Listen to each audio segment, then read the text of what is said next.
So if you have been watching my channel for a while, you will realize that, I have a liking for horror movies. I have watched the classic ones, the cringy ones, the good ones, the interesting ones. I always watch horror movies, even if they say like, oh, it's a bad one. I will always take my time to watch a horror movie.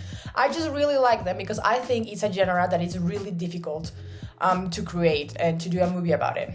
And every time that I am on TikTok, on Twitter, on Instagram, even on Facebook, I always see these like, oh, the top 10 perturbing movies you should not watch. And they are always the same movies. You have The Taking of Dora Logan, Megan is Missing, what was the name of this one? Oh, a Syrian film. And you also have like Martyrs. I mean, Martyrs is a really good movie if you watch the original one.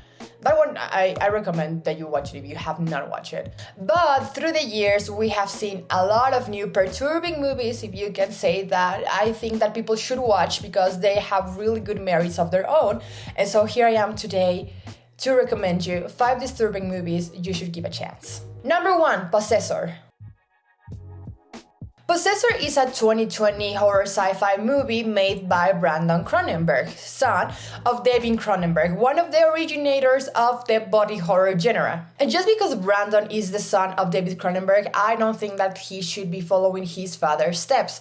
But then again, I think that when your parents have a liking for something, it's really hard for you not to grow up liking those same stuff. It's like when your parents like rock music, and when you grow up, you will have a liking for rock music because you spend your childhood hearing rock music all around you. And I think that the influence of David Cronenberg on his son shows because Possessor has a lot of body horror in it. And I'm actually glad that they took these 2 routes because this movie in itself, it's a really good movie. Like, it's a good storyline, it's really interesting, good execution, and I think that it's worth watching. So I'm really glad that they did an uncut version for people that maybe are not too much into graphic stuff because, again, the story is really interesting. So Possessor is basically the story of Tasia Voss, an elite corporate assassin who takes control of other people's bodies using brain implant technology to execute high-profile targets. So basically, Tasia takes over someone's body. But not just anybody, but people incredibly close to her targets so she can easily kill them, and then someone else is charged for their murder. Something that I think is worth mentioning about this movie is that it deals with a lot of mental health issues. Both the main character is slowly losing her sense of self, and she's actually becoming more desensitized to violence thanks to the nature of her work,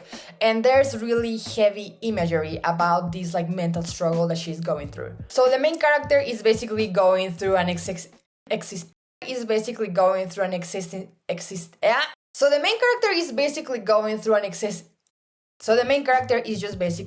through an existential crisis. This is not your typical gore fest just because. The heavy implications behind the violence on screen can really weigh down the viewers, so double discretion is advised on this one. Now, the violence in this movie is very, very gruesome, and she's an assassin, and you will witness cold-blooded assassinations on screen, and a little bit more than that. I'll add an extra warning for flashing images. There are these montages in the movie, and really fast-paced, bright images will start flashing on screen, so if that's a problem for you, just be cautious about that. So if you are ready for a psychological horror trip, then this movie is for you. Number 2, Terrifier.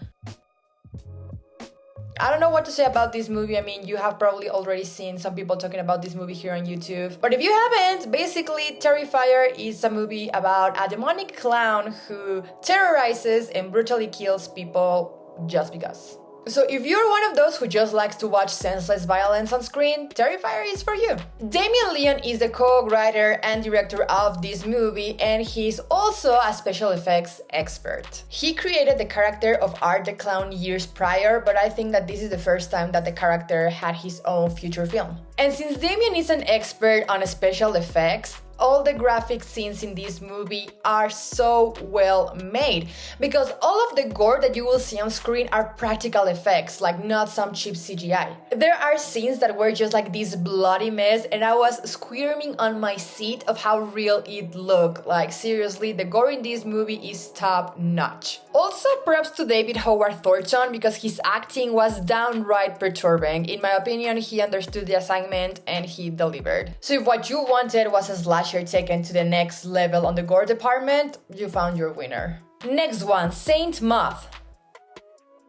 Now, this is a movie that lacks on the gory side, but not in the heavy topics. Maud is a hospice nurse who made a terrible mistake with one patient, and she's been hired for the first time since that accident to take care of someone. Thanks to the accident and her past trauma, Maud has turned to religion, and as she gets to know her new patient, Maud uses her religion to try to save this woman's soul. Is this movie graphic? Yeah, but not so much. While this is a horror movie, this is also a slow burn type of movie, so not much happens till the end, and actually the most perturbing part is the ending of the movie. This movie is a little bit slow at times, but it will have you wondering if Maud is truly ascending to a different spiritual state, or if she is just losing her mind. Saint Maud was the debut movie from Rose Glass, and cheers to her because she did a very good job. According to her, she started building the film's plot around the idea of a woman who hears God's voice in her head and falls in love with him. Maybe if you dislike religious themes, this movie might not be for you, but in my opinion, it's a very interesting and perturbing movie to watch. Now, let's talk about Censor. Censor is a movie about a British woman who is in charge of watching graphic movies and censoring them for their release. One day she has to watch this new movie, but the movie resembles a lot the events that led to her sisters disappearing when they were still children. Annie has a lot of trauma because of what happened to her sister, and she hadn't been able to let go of her sister despite decades flying by since she disappeared. So of course, as soon as she connects the movie with her childhood, she becomes slightly obsessed on knowing more about the director of the movie. Just like Saint Maud, this movie is kind of a slow burn, but I will say that the second half of this movie gets actually pretty crazy and pretty graphic and a little bit disturbing. The ending is also kind of crazy, will have you wondering what's actually going on, but I really liked it. The premise of the film is how your brain will sometimes censor parts of your life because you might not be able to handle them, which ties directly to Annie's work as a film censor. This movie has mixed reviews leaning to the positive side, which means that it's a movie that you will need to experience on your own and create your own opinion about it. Just a fair warning, this movie deals with the topic of trauma and having to face that trauma and how sometimes we don't take the healthiest of routes about it. The Human Centipede 2. This movie joins Terrifier as one of those movies that has violence just for the sake of being violent. This movie is a sequel to the infamous The Human Centipede, the movie about this German doctor that decides to create a human centipede by joining mouth to butt crack. While the first movie is really disgusting, I truly think that people overlook the second one. Like, this movie was banned from screening in several countries, and I think that rightly so.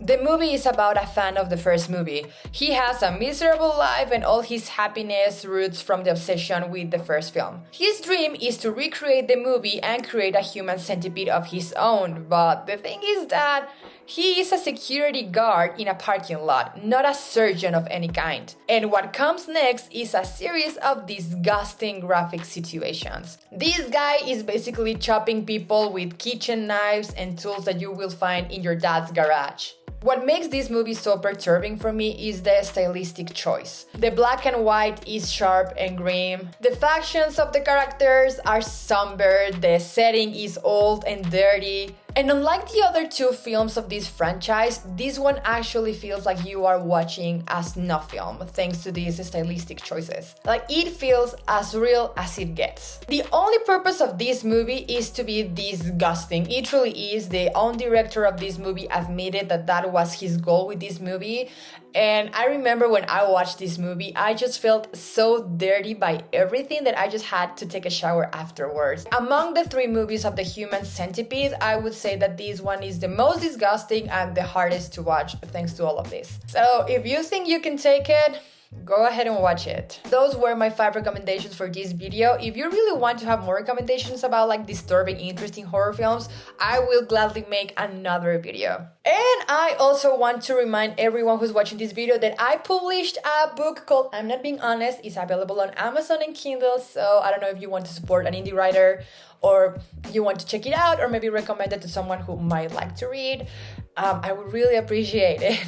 Thank you. So thank you so much for watching this video. I hope that you like it and don't forget to follow me on my other socials. I'm really everywhere, including Twitch every Wednesday and Fridays. Have a wonderful day, friends.